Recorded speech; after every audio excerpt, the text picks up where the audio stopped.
On today's video, we went Uber driving in Sarasota, Florida on a Saturday night. We started off at around 10:30 at night and we finished off at 4:30 in the morning. At some point, I came home and took a break, so it wasn't the whole night. But for the time I drove, I made about $45 an hour, which is exceptionally well, particularly for this time of the year in Florida where it's a slow season. The first passengers we had for the night were some young kids who decided they were going to make out in the backseat of my car. Super disrespectful. I've never really kicked anybody out of the car for doing this, but come on, like, don't do this to your Uber driver. It's very disrespectful. And of course, they didn't tip me anything. Let's get y'all going.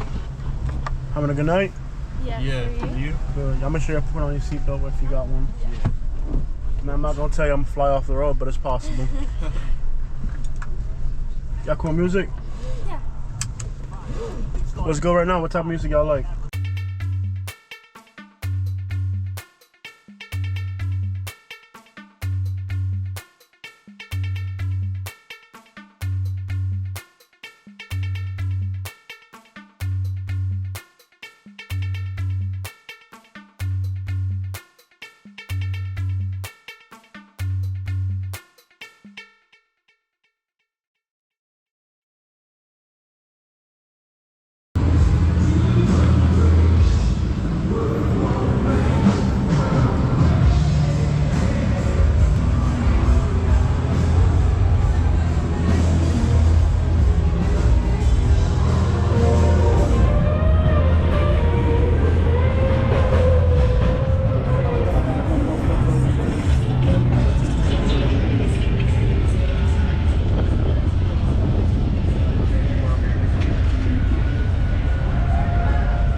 After the two lovebirds, I got a lady at the Ringling Museum who gave me a $10 tip. And then I also got a guy from Michigan who also gave me a $10 tip. So these two people combined, their $20 tip brought the first hour of the day to something close to $45 an hour. And we're actually able to maintain that throughout the whole night, despite the fact that very few people tipped afterwards. One of the dangers of driving late at night in Sarasota is how many people are driving under the influence. And on this night, like many others, we had one very close call where somebody blew a red light while I had a passenger in the car. You'll see that later on in the video.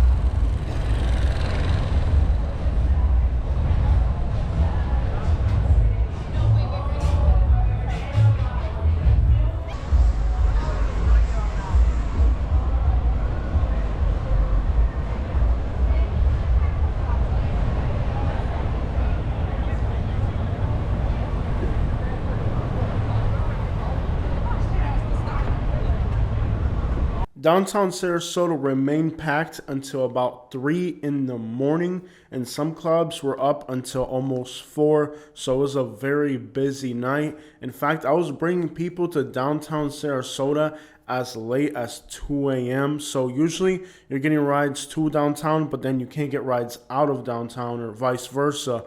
But because there's people going into downtown so late at night, we were actually able to get rides back into downtown, which made the ride fares that much better. So the issue with driving downtown Sarasota, like for example, in the early part of the evening, all the rides are going into downtown, and later on they're all going out. But because there's people partying practically the entire night for some reason, we were able to get rides into downtown as late as 2 in the morning. On this particular day, I had quite a diverse group of people. I had people from Lithuania. I had, I think, at least 2 or 3 groups of Peruvians. I had some Colombians, so it was a very diverse group of people, and that's kind of what you get during the weekends as people from other countries like to party and go out to nightclubs and stuff. A lot of the local people do it as well, but it seems like on this particular night, it was kind of like a very diverse group of people, mostly young people going to nightclubs. So one of the most common rides you'll get here in Sarasota are high-end hotels like this one. These individuals were from Texas, and they came to town for a wedding, I believe. Despite the fact they were at a very expensive hotel, they didn't tip. They didn't seem to be in that good of a mood.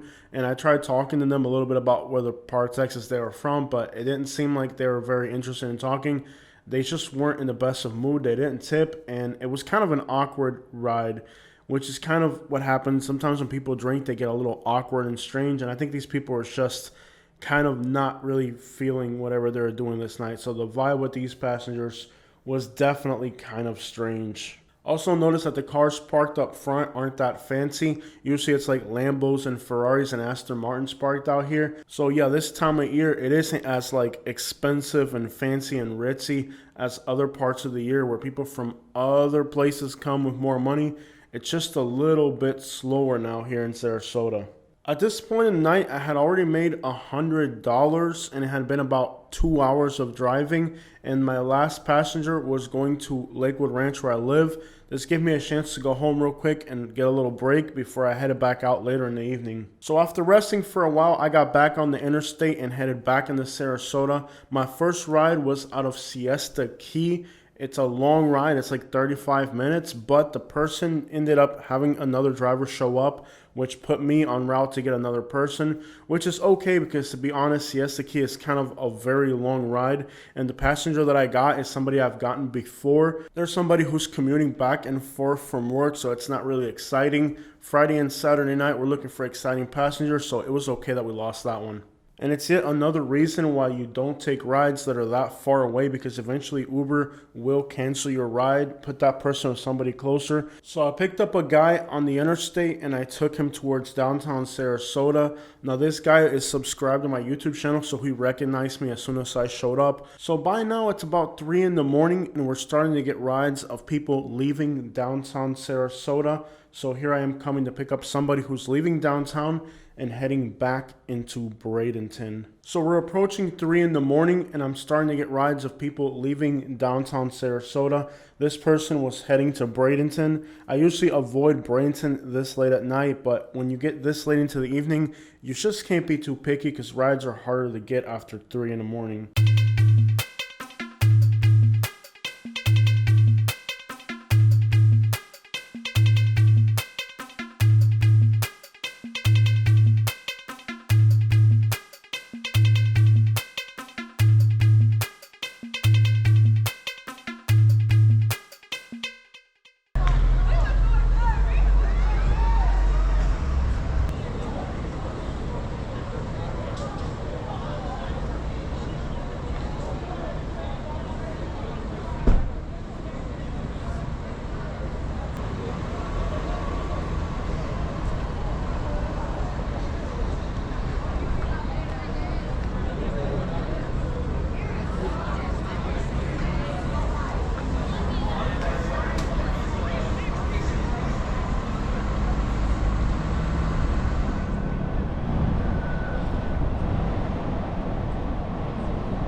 Alright, so I got my passenger on board. Like I said, we're going to Bradenton.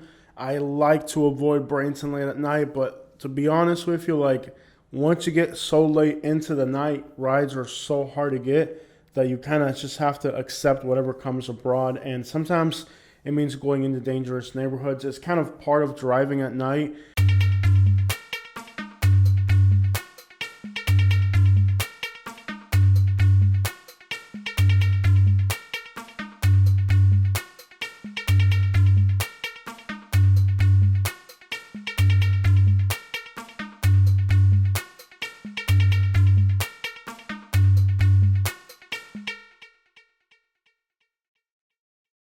3 in the morning. We're going to go to Bombong Latin Nightclub to pick up some passengers. It's mostly like a Central American nightclub, so we're almost there. We're just passing MLK in Washington right now, and we're going to the Bombong Nightclub. Let's see what we get.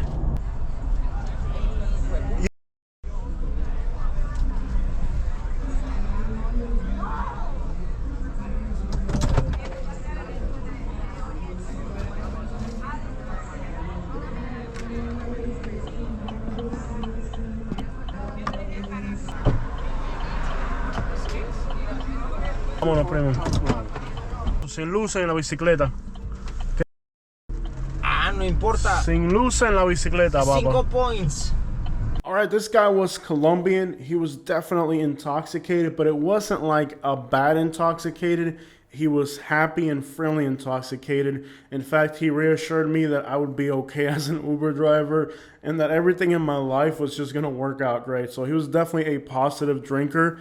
And while a lot of people don't like drunks at night, I mean, it helps that I speak both languages, of course, and it helps that he was drinking, but he was definitely like positive drinking. He wanted to listen to music loudly. So this was kind of like a fun drunk, and I don't mind people who drink and are fun.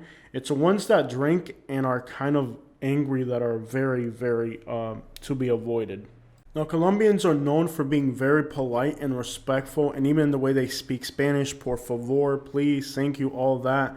And he was very respectful, and he was actually like very comforting, you could say. Like he was very just like his you could tell like his etiquette was like above and beyond. Even though he was drunk, his etiquette was definitely there. Usually when a passenger gives you directions, it's kind of annoying unless like it's a gated community. In his case, he was just so drunk that he wanted to give me drunk directions, which meant we drove around the block in a circle twice before we found his house.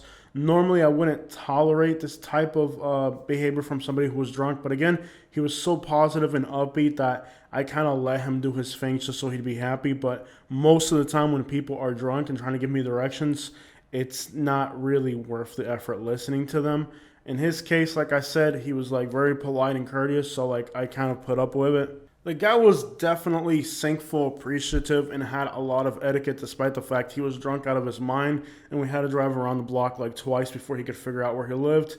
When I gave him a handshake on the way out, which he wanted to do, he kind of embraced me a little bit. So Colombians are kind of known for being like that. Like they're just very like particular about etiquette, respect, and all that. It's just part of their culture. So all right, guys, so it's 3:30 in the morning, and we're going back to Bon Bon again for another passenger. So go figure, this is not a nightclub.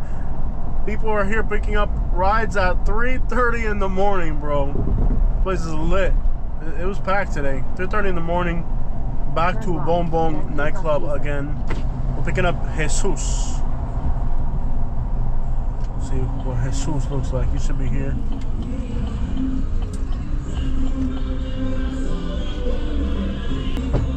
Vámonos. Okay. Turn right on North Washington Boulevard, then make a U-turn. This guy was Peruvian, and I'm pretty sure he might have been the same guy I got earlier in the evening when I dropped him off in downtown. I couldn't tell you off the top of my head. I just don't pay too much attention to people's like facial characteristics and stuff. So, and I'm really bad with that as well. I forget people like instantly. Like I could see you today and like forget you the next day type of stuff. So I think this might have been the same guy from earlier. Either that or I got 3 Peruvians on the same night, which is not a surprise. We have a lot of Peruvians here. Either way, this guy here was just going from the nightclub back to the house.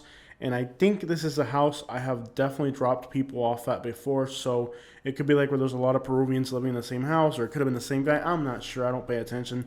As long as the people are quiet, they're great. Now, most guys who are going to be like foreign are going to be really well behaved, because they're not looking for trouble. If they're not U.S. citizens, they don't want to get deported. They don't want to get into a fight with their Uber driver.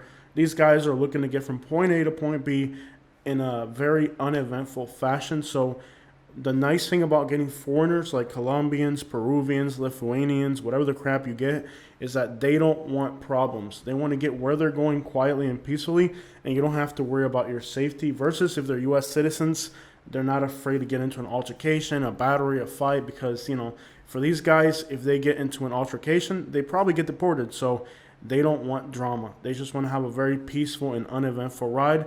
Unfortunately, too many people drink and drive late at night. I don't know what this scenario was about, but there were several police cars, and the person was stopped right here.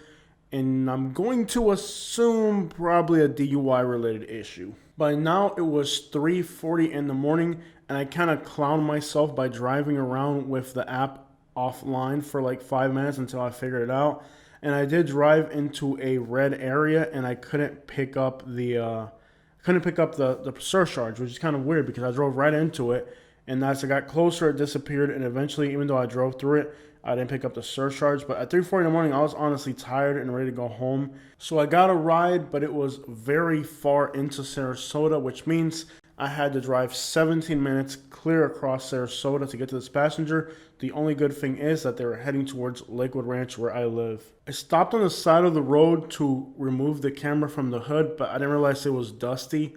I had just spent the entire day cleaning the truck, so this was kind of frustrating that the truck got dirty after I spent the whole day cleaning it. I'm out, man. Good, bro. It's ridiculous, bro. It doesn't make sense. I'm paying $26. Parish doesn't look bad. Ellington. You can get apartments out there for $1,500 now. That's not bad at all. But then, how much time am I gonna waste driving out there? Right. Like really, like my spot is downtown Sarasota. That's where you want to be at. That's where I want to be. So like, look at this dude right here. He's just like crawled to where he's at. Are you serious? That car.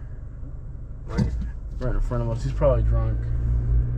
Oh, this guy right here? Yeah. Yeah, that's why I like to. Look, he's going. What are you doing, bro? What are you doing? Fuck. What are you doing, Did he get into bro? an accident? I told you he was drunk. Didn't I tell you he was drunk, bro? Yeah, bro, that was fucking weird, bro. Dude. That's why I don't drive. I told you he was drunk. Didn't I tell you he was drunk? Yeah. Wild. He'd have hit us. Bro, yeah. He'd have hit us fast, Good bro. thing you got a big ass red truck. Yeah. No, I was on to him before he did it. The thing about driving at night, bro, you gotta like see before it happens. Oh, 100%. Like before he did that, then I tell you I was like, he's drinking. Yeah, but did they look like they got into an accident? Because those two cars were like next to each other. They're drunk. They don't know what they're doing. They're both just following. They're just both. Yeah, they're like the whole night's wild, bro. That they look like that's like too drunk. Like Yeah.